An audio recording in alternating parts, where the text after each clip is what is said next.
All right, Karl, welcome to the REI Diamond Show. How you doing today?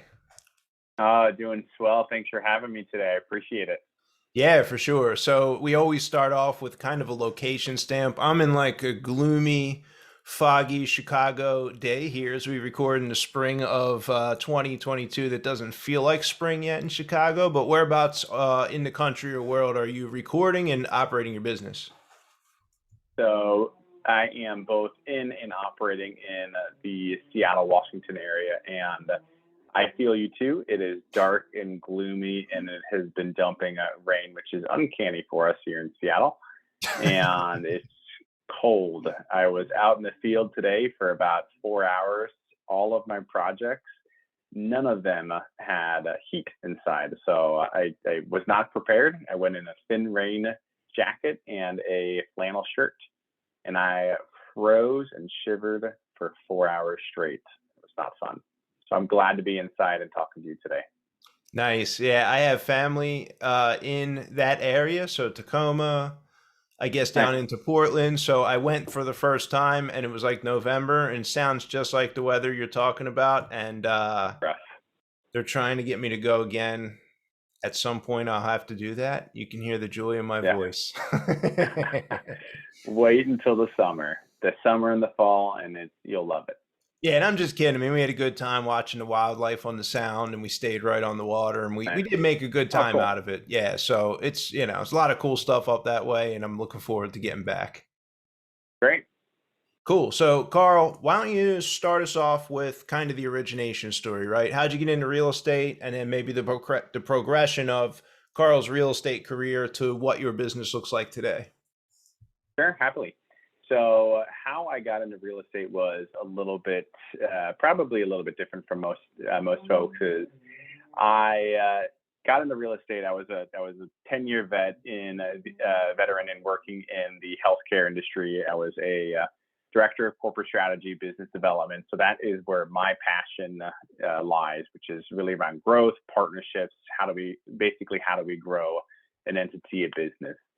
And what ended up coming to fruition and what bore the real estate endeavor was my wife and I going into a conversation about wanting to start a family, wanting to have a kid, and what better way to start a side business, which would become my future business, is having a kid. So spent about 6 months during my wife being pregnant, self-educating myself, really learning how to maximize my income, as well as getting into diversifying my income by adding additional streams of revenue. Decided it was time to take the first leap, which was buying a remote duplex across the state from me, and with full intentions of rehabbing, refinancing it, and repeating it. Come to find out that I was not the right asset for that. And now I just spent about 75,000, the majority of my at that time disposable income, in parking it into a duplex that had no direct path for a refinance. So I started sweating. I was nervous, didn't know what to do. We were about to have a baby, so I figured, what's the best next step? Well, the best next step, apparently at the time, was to flip a massive home. My first flip ever. It was a hoarder home too. Fantastic idea, right? No, it was awful. We had, I believe it was four dumpsters, 40-yard dumpsters worth of junk that we took out of this home. It was and all this to say back is, I'm working a 40, 50 hour a week job, as well as we just had our newborn. And apparently I'm a glutton for punishment. So we have to We turned, pause. We have to pause right yeah. there. I want to know what the conversation was with your wife. She's either very late stage pregnancy or she just had this newborn baby and you guys are now welcomed into parenthood. And the solution to the big problem of the duplex is to flip a house. How did that conversation unfold? Were you guys both on board? Was this a co-decision? Or, I'm sure there's listeners who are dealing with or have dealt with very similar situations. So I'm curious to hear Sure. how that unfolded. So I would say that, without sounding too cliche, that my wife is truly my best partner in the business. She's hyper supportive. Now, obviously, there's been times where it's been 7 p.m., 8 p.m. nights, and I was out in the field, and it's, where are you? Are you coming home for dinner? What's going on? But leading up to that, again, the 6 month self-education side, any free time that I had, I was talking about it. I was educating myself on it. And some of that obviously spilled over into my wife's life as well. And she saw the passion, the spark in my eye that this business was bringing back to me, right? I spent 10 years working in healthcare, wasn't tremendously happy with the work that I was doing. But then now I started to get into something brand new, and she saw again this spark back into me that really revitalized me as a person. So I think the progression was primarily supportive, right? Supportive but nervous. Nervous in the sense that this is going to take a lot of time from him, which is going to take a lot of time from me, speaking from my wife's perspective, from being able to raise this newborn. And so it was certainly a challenge, and we definitely had some arguments at times. And again, going back to 7 p.m. nights, and are you coming home? Are we having dinner with me? What's going on? And it was certainly a challenge, and certainly not for the faint of heart. And again, I just think, and she was incredibly, and still continues to be incredibly supportive in the crazy hours. But one thing that I love about the real estate space is that it provides the flexibility that it provides, right? One thing that I never thought about was moving from a 40 to 50 hour work week and thinking I'm going to get into this flexible lifestyle of real estate, and then about 3 months into it, and still to this day it's 80 plus hours a week. But honestly, the difference is that we love it. We absolutely love the work that we do. And so, it doesn't feel like, it doesn't feel treacherous. It doesn't feel like it's a long work week at all. But we flipped a home. We did really well on it. We turned the profit into three new flips, two of which turned out to be profitable, which two of those were great. One was unfortunately overturned, and I was the victim. I and the seller were victim of identity theft. And Oh, wow. the rehab money that we put into it, ended up getting sunk costs, and I lost that money.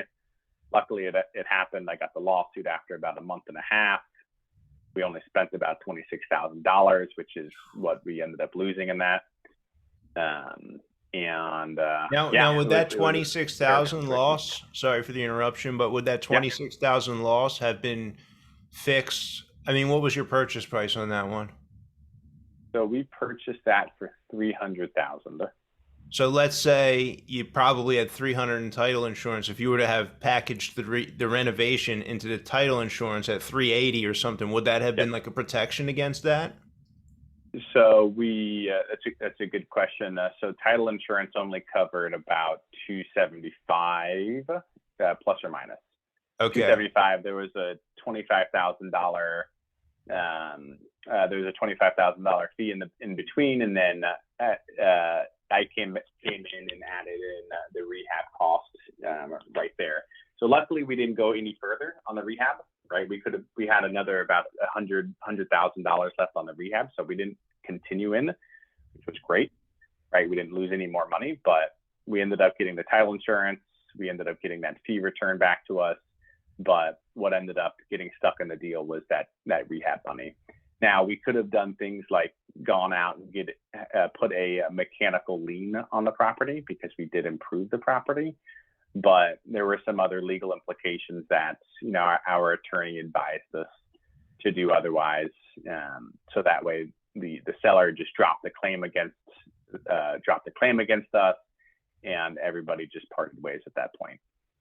Yeah, I don't think anyone flipping houses ever wants to have a higher closing cost, and probably doesn't add in their construction costs into the title insurance policy. And like, here's a And usually, Karl, everyone says, "Ah, yeah, nothing ever happens. It's real estate. Like, what possibly? There's never any claims." And like, here you are with the claim and the Yep. nightmare that occurred on the heels of that, and that's why we buy insurance. So I digress. So let's talk about the progression. So where's the business at Yeah. now? What's got you excited? Why is this so engaging for you at the current Yeah. moment?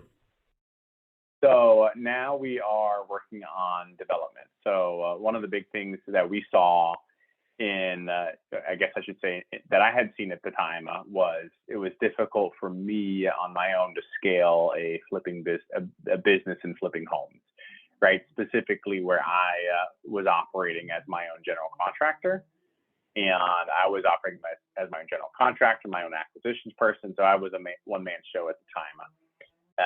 Decided that the next progression and the way for me to get into being able to build a team, albeit through enough margin, was through development of townhomes, basically working in an urban setting where density allows for high volume of units or homes, townhomes, to be built on a single lot.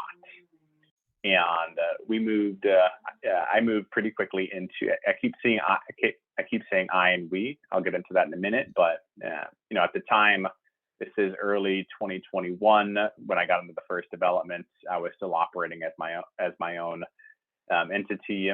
I partnered with my current business partner back in March of 2021, and he and I are still working together and continue to grow together under Aurora's Investment Group. But again, at the time, it was just me. So I saw that development was the route to go in order to scale, grow a team. And I, at that time, decided what better way to scale as well, not only in development, but in the real estate world, finding a partner. And since then, my partner and I have gone from what was a 6-unit development to now 13 units under development, with several more in the works right now. So on that first, I don't know, deal where it was development. So like, I don't know, we've done hundreds and hundreds, maybe thousands plus single family deals, tons of transactions, quick, easy, repeatable for us. Tons of flips, tons of money lost on flips we screwed up. More profits on the ones we didn't. But I always had to dream of like developing, right? We're like division. Right. Someday maybe I'll build. I've even right now it feels like for me a little bit of a distraction. I'm penciling out like 100-unit apartment complex out here in suburban Illinois. And that would distract me from the main business, which has a lot of people Right. kind of counting. So I don't do it, but I'm curious, on the first one, two, however many of the projects are, did you have a mentor or maybe did this partner bring the skill set to the table where they had done it before? Or was this like a total faith walk? So it was definitely not a total faith walk by any means necessary. Okay. Yeah, no, not at all. So I had, I would say, 2 mentors. One mentor on the syndication side of things, which is how we got into that development, and the other was on the construction management side of things. So, learned how to raise capital, how to structure deals from my syndication mentor. Learned how to properly manage subcontractors as well as general contractors from my construction management mentor, and both of which I'm still very, very engaged with. They still coach me. They still mentor me today. And I owe a lot, if not everything, back to those 2 people. But so taking the knowledge, the lessons that I learned from them, moved it into a development. I had found and partnered with a builder developer in the area, and builder developer, think of this as a higher echelon or higher scale general contractor. And he is well known in my network, my circle, and decided to move forward with him as our builder, and paid him obviously a general contractor fee. And it's been fantastic. And we just sold all 6 units, and we closed on all of them this month. Congratulations. Thank you. I'm excited. We parlayed that relationship into a second development as well that we closed on the purchase of last October 2021. and was just on site with him this morning. And we are in our rough-in stages. Our sheetrock is going in tomorrow, and we should be looking to sell in August or September of this year. Nice. Godspeed on that one. Did this builder, is that the Thank you. same partner that you have since March of 2021, or Nope, is that okay? And different. the mentors, are they paid mentors or are they people you just happen to know? Like how does the mentor relationship work, right? I'm not a humongous fan. I think I've paid mentors in the past, but I'm like a bigger fan of finding mentors that are almost partners in a sense, that we have Right. vested interest together. We're working together. We both fail or succeed as we're working on a project. And I found Right. that's when I'm not being a nag to the mentor and I'm like taking too much from the relationship, and we're both Yeah. getting something out of it. So I'm curious how you think of mentors, how you've maybe formed those partnerships. Maybe there's even some takeaways for the listeners if they're thinking about approaching somebody in their market to be their mentor, whether it's Sure. development or any other, business or even life in that sense. Sure. Sure. So the formed partnership process was certainly not something that happens typically. So one of the mentors just so happened to be, we had shared interest in hiking and reached out to him. Didn't really know who he was or what he did at the time. Saw that he was a real estate bug and he was also a hiking fanatic. So decided to reach out, and we just blossomed a friendship from there. Figured out, what he did, how he does it, and this gentleman is just so incredibly generous. Was incredibly generous, and still continues to be generous with his time. And it's never really been a kind of a formal sit and get type relationship. It's always just a friends hanging out with each other, picking brain, and trying to figure out. Ultimately, it's how do I bring value back to him, and this goes back into. This will go into the next mentor, who is my construction management. He and I did end up partnering on a flip 2 years ago, a year and a half ago. And I look at him, I look at the work that we did there as the catalyst to being successful in the business now. From a construction standpoint, he really taught me everything from managing. How do you manage the individuals? How do you manage the subcontractors? Properly get and vet bids, etc. Now, now it's how do I bring value back to both of those? And so, on the syndication mentor, it's how, if I don't have the capital, or rather if I don't have the investment opportunities ready, teed up and ready for my investors, it's, if anybody's looking to diversify outside of the multifamily or the residential space, this individual works in the commercial space, and please, by all means, like, this is a great person. He has a great company. Highly recommend investing with him. So it's always pointing value back to these people. And then on my construction management, who's also, I would actually say now is my development coach as well, development mentor as well, is how do I bring value back to him? And it's looking at, now I'm looking at these covered land plays, which is buying assets on, let's call it apartments or townhomes or homes on underutilized land, meaning let's say it's a single family home on multifamily land, or it's a 8-unit, which is what we're working on right now, an 8-unit apartment, single story on mixed use land where we could take it, up to five stories high.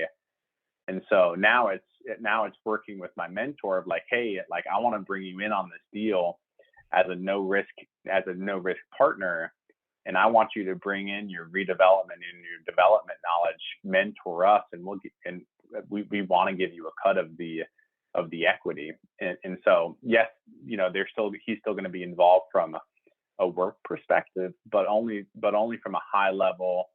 This is how we think that this is how you should structure it, and continued engagement on a low touch basis. While in the end, he's obviously going to get a sizable chunk of equity depending on the route that we go. Nice. Let's pull that deal apart just a bit. What are the Yeah, economics, the returns, the investment, the equity stack? What does the whole capital stack look like? sure. What are the passive investors in there for? Let's run this whole thing down as if I were going to invest in the deal. Sure. So this is a purchase of about $1.5 million, and we are going to secure about a 30% equity, 30% equity loan. I should say 70% LTV. From there, we anticipate on doing some minor rehabs, nothing much, really just truly getting into a sustainable model, so that way we can continue to hold it for a 3 to 5 year time frame. And during that time frame, go in and get the entitlements to take it to its max potential, which would be a 5-story mixed-use building. So the other, so equity requirement there is 30%. Debt is the 70%. From a raise perspective, we're also looking at bringing in an additional, I would say about $500,000 worth of capital in order to fund the redevelopment process, right? So going out, hiring architects, structurals, all of the engineers required to put together a full construction set plan, and actually go through and get to a permit-ready position. Now, the interesting and the exciting thing that I like about these covered land plays is I would say twofold. A, the ability to go through the entitlement process with either the ability to scratch by with a little bit of cash flow, or worst case scenario is you have a small loss, right? Where maybe it's a couple hundred, maybe it's depending on the size, $1,000 a month of negative cash flow per month. But you look on the far end of this, and our exit is, and this is where I'm going to go into the second reason I like these covered land plays, is the exit strategies on these are, there's typically two strong exit strategies. It's selling the permits to another developer, right? So in this instance, we would go from a 1.5 purchase price, $500,000 of additional capital required. So our total cost basis is, let's call it $2.1, $2.2 million, assuming all the origination and everything like this.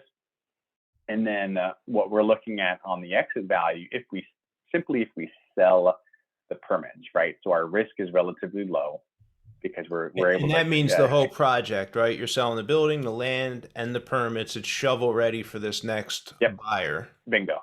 Okay. Bingo. Shovel ready for the next buyer. Exactly. Thank you. And our exit value on something like this is about $3.5 million. So total cost basis, 2.2. Exit value, conservatively, 3.5. Decent size spread, relatively low risk because we have an asset covering the cost for the most part.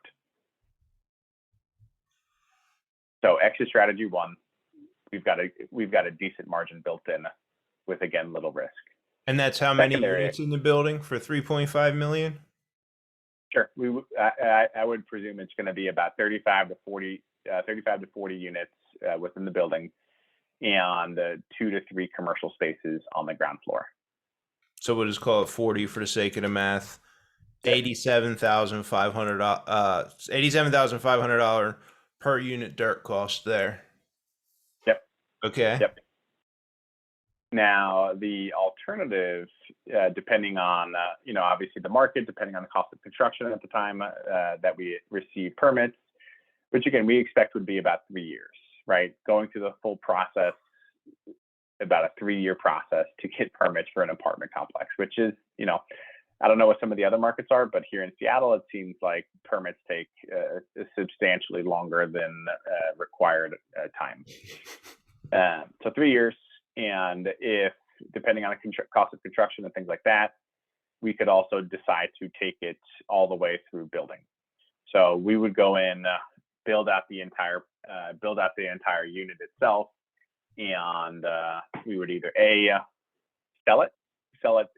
Typically, you half lease or get to close to a full lease, sell it out to another investment group, or B, refinance and hold it. So, really the exit strategies are strong, which is great, which is what we love. And it's at that point, it's difficult to say which exit strategy we would take, right? Because on the the build out, we're presuming that we're going to get to an appraised value, which thankfully our neighbor is actually has already done this exact same play. They're at about an appraised value of about $20 million. Do you know what they're getting per unit there, and for how many bedrooms in the neighboring building right now? I don't, but I don't from a top line. No, I don't. Okay. Do you have an idea of what these units rent for now and what the new units are going to rent for when it's done, if you had to guess right now? Yeah, good question. So those units actually, I just remember that I had a conversation with one of the tenants in the 8 unit. So the neighbor is getting $1,200 per month for what we call CEDU, small efficiency dwelling units. So these are apartments that are about 250 square feet. Wow. So rents on those are just insane. But in my opinion, it's not necessarily the best spot to put a CEDU. So we'd probably, during feasibility, we'd go in and figure out what's the best route. Are we going to build these small efficiency dwelling units, or are we going to build market rate units, 1 bed, 2 bath, or 1 bed, 2 bed style apartments. So we do that during the feasibility and during the architecture process. Do you have any notion as far as the area, if we're looking at that localized market, and you don't have to share it in case this building is not under contract or what have you, but what the local township's appetite's going to be? Do they desire these smaller dwelling units, or do they want the 1s and 2s? Good. Okay, I see where you're going. That's a really good question. CEDU, the small efficiency dwelling units, they are a very, very hot product right now in this area.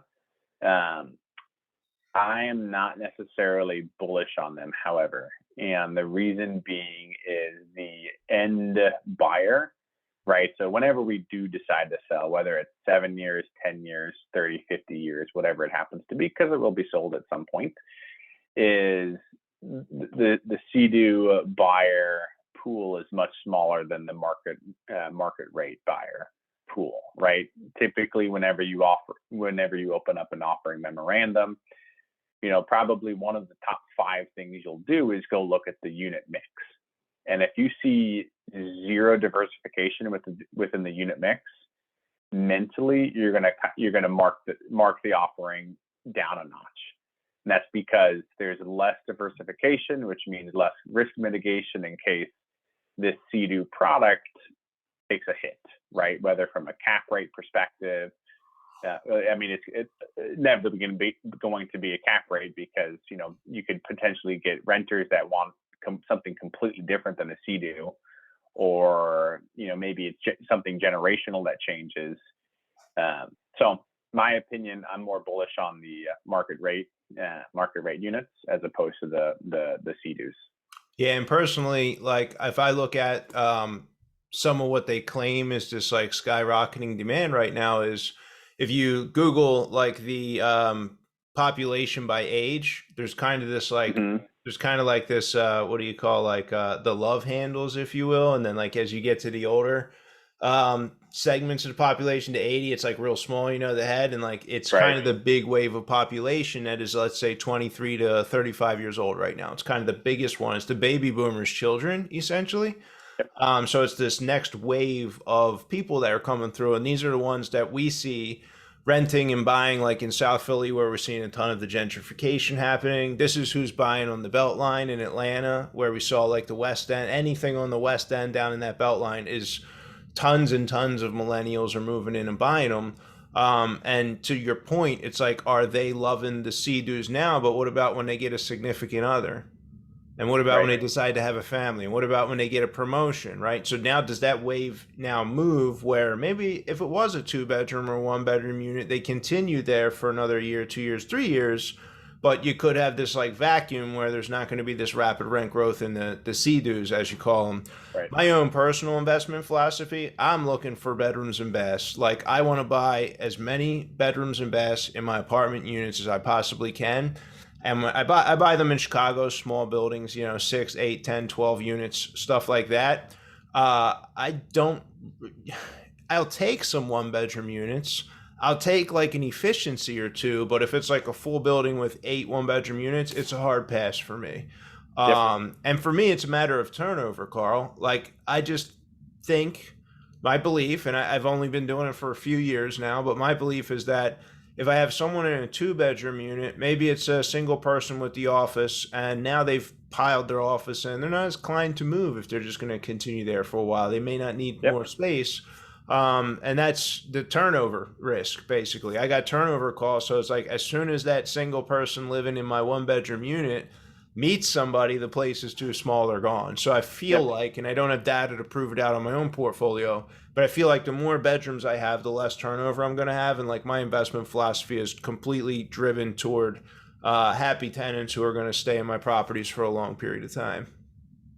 Yeah. No, it's absolutely right. Yeah, sure, anecdotal, but it's absolutely right. Right. It's the 2-bed plus is you're going to have longer term tenants as you move down in size. That's going to have more turnover, and I think not only that, but on the smaller side of things, right, in the 200s especially, price is the commodity, right? A tenant will move across the street, will move across the neighborhood if they can find a property, a CDU, where they can save $50 a month, right? And so now we're supplying the market with these CDUs, and now it's a pricing war, right? Now it's a rent price war, where the cheaper you can build, the cheaper you can rent, the more occupancy you have, which means these other ones that may have built for a higher cost, sure, they have more amenities. They may have more amenities, and right, we're not talking about a lot of amenities, but sure, they may have some more amenities. If they're getting beat out on cost, the tenants are going to move elsewhere, which means that those owners are just going to have to either hold their rents flat or even move their rents down. So it's not a place that we necessarily want to operate. Yes, developer yields will be substantial in the CDU product, but to me, I look at the exit as well, and if the exit strategy is somewhat debatable or is somewhat in question, it's not necessarily where we want to bank our money.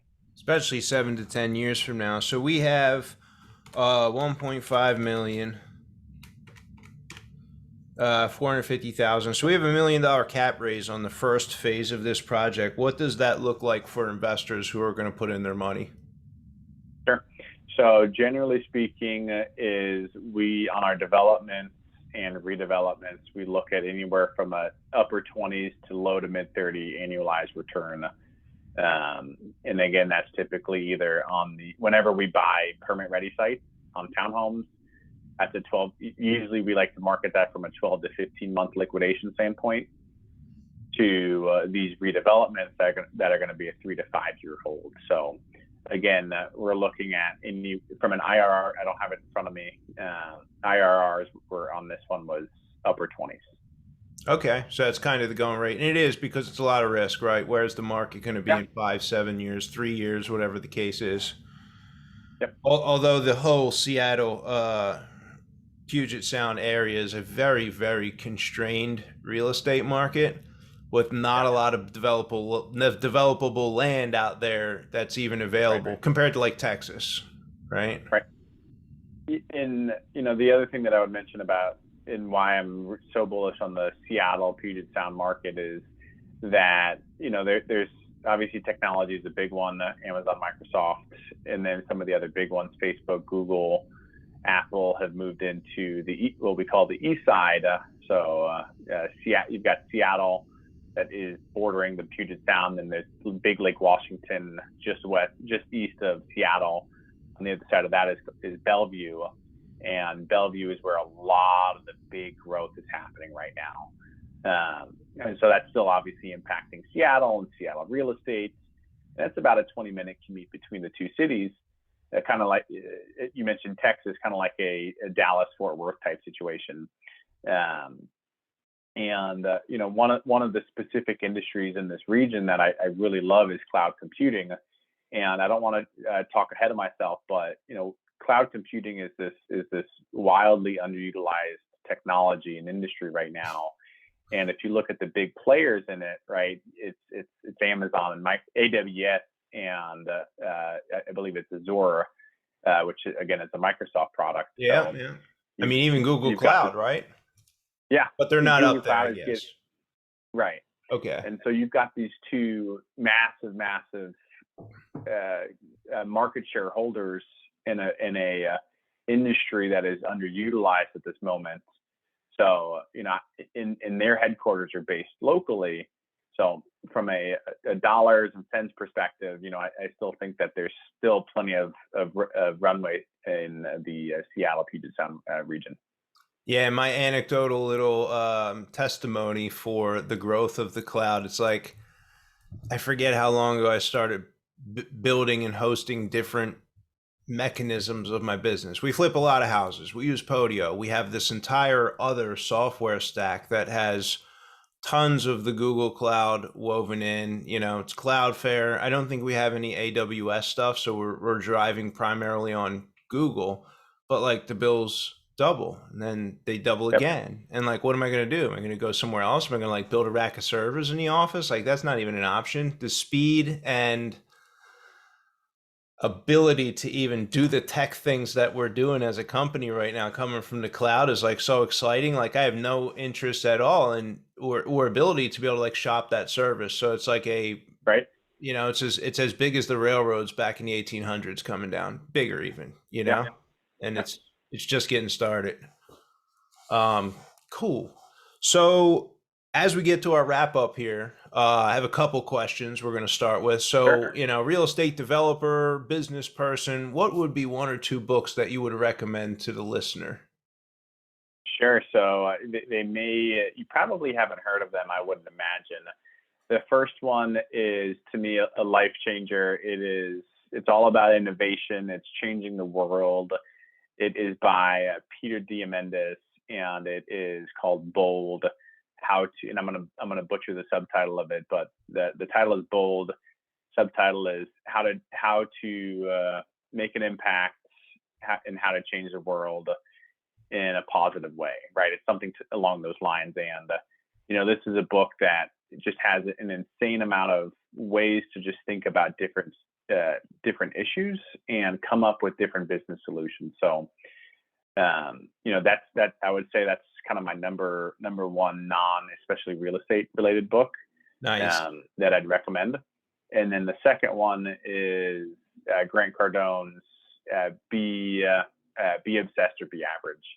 So the Be Obsessed or Be Average again goes towards my kind of one of my personal core values of obsession and growth, and just being so focused on growing as a person, growing as a business, not just for our own personal reasons, right, from a wealth perspective, but also, we're creating these products that people can actually live in, and our goal is to create them in an affordable way. Yes, we want to be profitable, but we also want to make an impact in the community. And I think one of the biggest and best ways to do that is providing quality housing at an affordable rate.